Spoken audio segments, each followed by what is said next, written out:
தமிழ்நாடு சட்டமன்றத்தில் மானிய கோரிக்கை விவாதத்தின் போது கடந்த 2018ஆம் ஆண்டு விஜய் நடித்த சர்க்கார் திரைப்பட பேனர்களை அதிமுகவினர் கிழித்ததால் தான் 2021 சட்டமன்ற தேர்தலில் அதிமுக ஆட்சி இழந்ததாக சுட்டிக்காட்டி அமைச்சர் என் ஆனந்த் பேசினார்.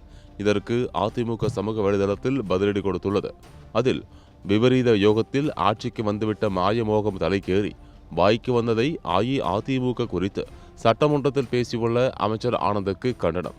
அவர் அவரது கட்சி குறித்தும் அவரது தலைவர் குறித்தும் பேசியது பற்றி யாருக்கும் எந்த கவலையும் இல்லை. பிளாக் டிக்கெட் விற்றது எல்லாம் ஒரு வரலாறா என்றெல்லாம் கேள்வி கேட்க போவதும் இல்லை. ஆனால் தேவையே இல்லாமல் அஇஅதிமுகவை சீண்டும் வகையில் பேசியிருக்கிறார். இதற்கான எதிர்வினையை நிச்சயம் அவர் எதிர்கொள்ள வேண்டும். சர்க்கார் திரைப்பட பேனர்களை கழக தொண்டர்கள் கிழித்ததால் தான் அஇஅதிமுக ஆட்சி 2021 அமையவில்லையாம்.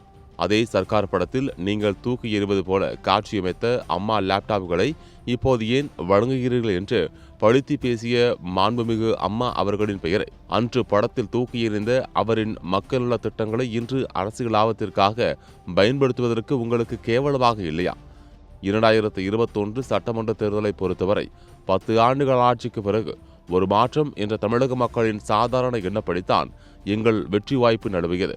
அப்போதும் 33.3 விழுக்காடு வாக்குகளோடு 75 தொகுதிகளில் வென்று மக்களின் ஆதரவோடு 5 ஆண்டுகள் பிரதான எதிர்க்கட்சியாக பணியாற்றினோம். அதனால் பேனரை கிழித்ததால் ஆட்சி கவிழ்ந்தது ஒரு நடிகனை கண்டு அரசாங்கமே என்றெல்லாம் உருட்டும் உங்கள் பழைய போக்கை தியேட்டர் வாசலோடும் ட்விட்டர் அணில் குஞ்சுகளோடும் நிறுத்திக் கொள்ளுங்கள் அமைச்சரே என்று தெரிவித்துள்ளது.